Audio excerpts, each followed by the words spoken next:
Season's greetings, friends. Allow me to introduce myself. I am Charles Dickens, author of such tales as Oliver Twist, A Tale of Two Cities, and Great Expectations, among many others. However, I am here with you tonight because my friends at the Crystal Lake Public Library and Theatre 121 have asked me to share some holiday cheer with you. Now, settle in, and I do hope you enjoy the final chapter of A Christmas Carol.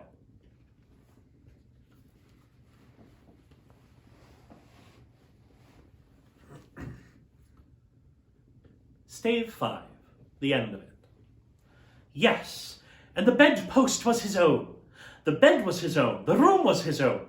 Best and happiest of all, the time before him was his own to make amends in. I will live in the past, the present, and the future, Scrooge repeated as he scrambled out of bed.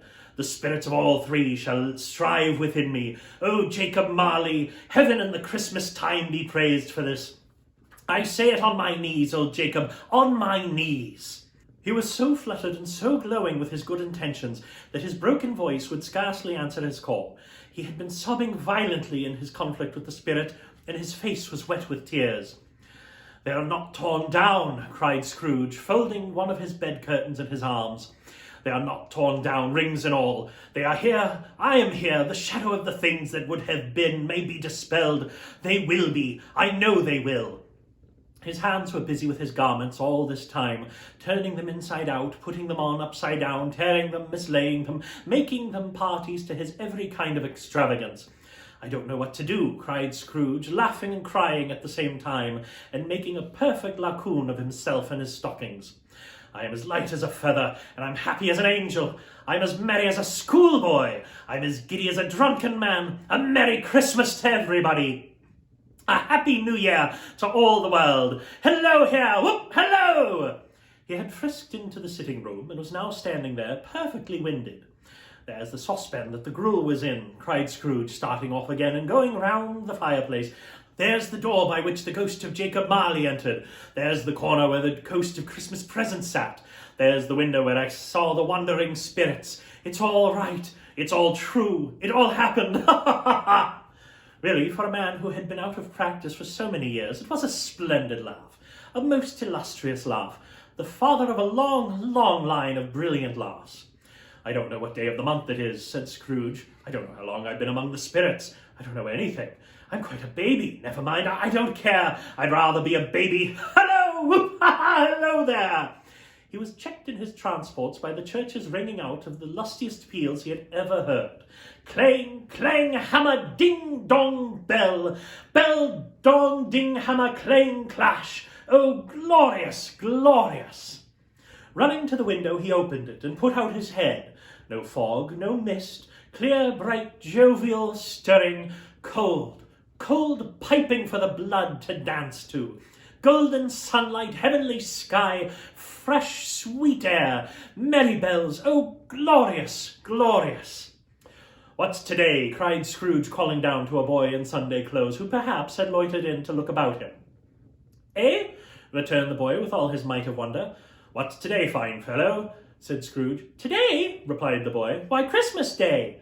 "It's Christmas Day?" said Scrooge to himself. "I haven't missed it. The spirits have done it all in one night. They can do anything they like. Of course they can. Of course they can. Hello, my fine fellow." "Hello," returned the boy. "Do you know the poulterers in the next street but one in the corner?" Scrooge inquired. "I should hope I did," replied the lad. "An intelligent boy," said Scrooge. "A remarkable boy. Do you know whether they've sold the prize turkey that was hanging up there? Not the little prize turkey, the big one." "What, the one as big as me?" returned the boy. "What a delightful boy," said Scrooge. "It's a pleasure to talk to him. Yes, my buck."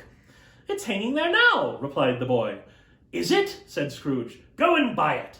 "Walker!" exclaimed the boy. "No, no," said Scrooge, "I'm in earnest. Go and buy it and tell him to bring it here, that I may give them the directions where to take it. Come back with the man, and I'll give you a shilling. Come back with him in less than 5 minutes, and I'll give you half a crown."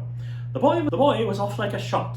He must have had a steady hand at a trigger who could have got a shot off so fast. "I'll send it to Bob Cratchit's," whispered Scrooge, rubbing his hands and splitting with a laugh. "He shan't know who sent it. It's twice the size of Tiny Tim. Joe Miller never made such a joke as sending it to Bob's will be.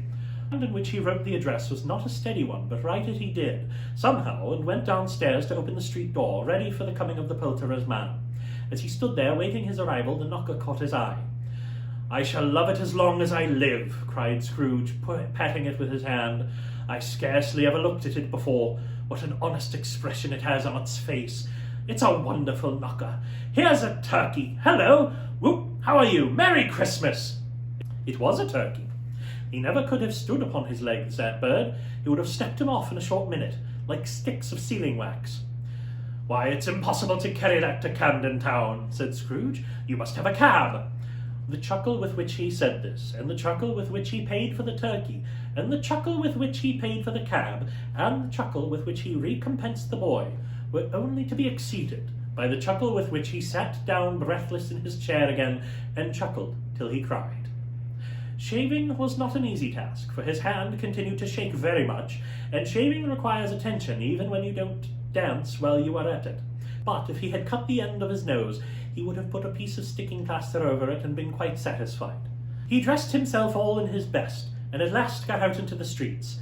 The people were by this time pouring forth, as he had seen with the ghost of Christmas present, and walking with his hands behind him, Scrooge regarded every one with a delighted smile.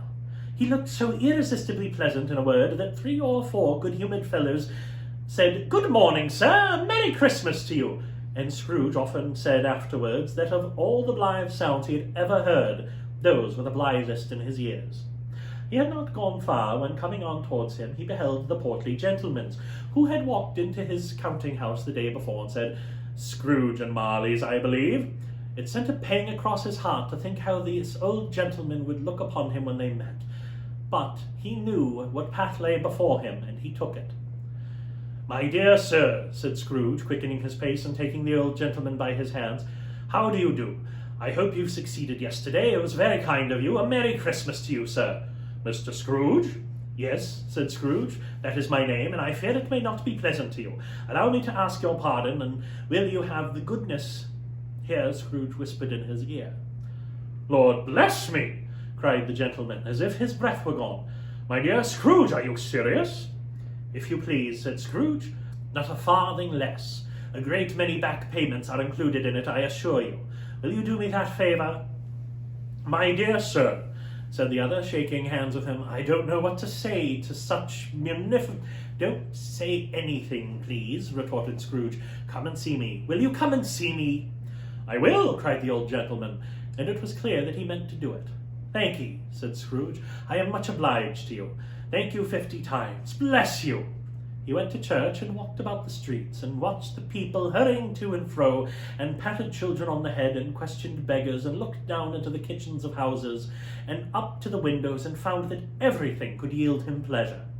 He had never dreamed that any walk, that anything, could give him so much happiness.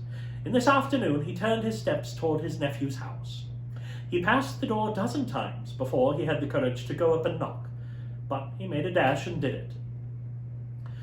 "Is your master home, my dear?" said Scrooge to the girl. "Nice girl, very." "Yes, sir." "Where is he, my love?" said Scrooge. "He's in the dining room, sir, along with the mistress. I'll show you upstairs, if you please." "Thank ye, he knows me," said Scrooge, with his hand already on the dining room lock. "I'll go in here, my dear." He turned it gently and sidled his face in, round the door. They were looking at the table, which was spread out in great array, for these young housekeepers were always nervous on such points, and like to see that everything is right. "Fred!" said Scrooge. Dear heart alive, how his niece by marriage started! Scrooge had forgotten for the moment about her sitting in the corner with the footstool, or he wouldn't have done it on any account. "Why, bless my soul!" cried Fred. "Who's that?" "It is I, your Uncle Scrooge. I have come to dinner. Will you let me in, Fred?" Let him in? It was a mercy he didn't shake his arm off. He was at home in 5 minutes. Nothing could be heartier. His niece looked just the same. So did Topper when he came. So did the plump sister when she came. So did everyone when they came. Wonderful party, wonderful games, wonderful unanimity, wonderful happiness. But he was early at the office next morning. Oh, he was early there. He could only be there first and catch Bob Cratchit coming late. That was the thing he had set his heart upon. And he did it. Yes, he did. The clock struck 9. No Bob. 1/4 past. No Bob. He was full 18 minutes and a half behind his time. Scrooge sat with his door wide open that he might see him come into the tank. His hat was off. Before he opened the door, his comforter too. He was on his stool in a jiffy, driving away with his pen as if he were trying to overtake 9 o'clock. "Hello," growled Scrooge in his accustomed voice, as near as he could feign it. "What do you mean by coming in here at this time of day?" "I'm very sorry, sir," said Bob. "I am behind my time." "You are," repeated Scrooge. "Yes, I think you are. Step this way, if you please."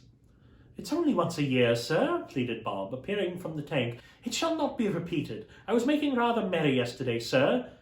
"Now, I'll tell you what, my friend," said Scrooge. "I am not going to stand this sort of thing any longer. And therefore," he continued, leaping from his stool and giving Bob such a dig in the waistcoat that he staggered back into the tank again, "and therefore I'm about to raise your salary." Bob trembled. He got a little nearer to the ruler. He had a momentary idea of knocking Scrooge down with it, holding him and calling to the people in the court for help, and a straight waistcoat. "Merry Christmas, Bob," said Scrooge with an earnestness that could not be mistaken as he clapped him on the back. "A merrier Christmas, Bob, my good fellow, than I have given you for many a year. I'll raise your salary and endeavour to assist your struggling family, and we will discuss your affairs this very afternoon over a Christmas bowl of smoking bishop, Bob. Make up the fires and buy another coal scuttle before I dot another I, Bob Cratchit." Scrooge was better than his word. He did it all and infinitely more. And to Tiny Tim, who did not die, he was a second father. He became as good a friend, as good a master, and as good a man as the good old city knew, or any other good old city, town, or borough in the good old world. Some people laughed to see the alteration in him, but he let them laugh, and little heeded them, for he was wise enough to know that nothing ever happened on this globe for good at which some people did not have their fill of laughter in the outset. And knowing that such as these would be blind anyway, he thought it quite as well that they should wrinkle up their eyes and grins as have the malady of less attractive forms. His own heart laughed, and that was quite enough for him. He had no further intercourse with spirits, but lived upon the total abstinence principle ever afterwards, and it was always said of him that he knew how to keep Christmas well, if any man alive possessed the knowledge. May that be truly said of us and all of us. And so, as Tiny Tim observed, God bless us, everyone. Thank you for joining me these many weeks. I would like to thank the Crystal Lake Public Library, Theatre 121, the Cherry Tree Inn Bed and Breakfast, and Kathy Brunke for their contributions to making this production possible. And if you find yourself captivated by this tale, my friends at Theatre 121 are producing an all-new adaptation. Visit their website at www.theatre121.org. And Merry Christmas and a Happy New Year!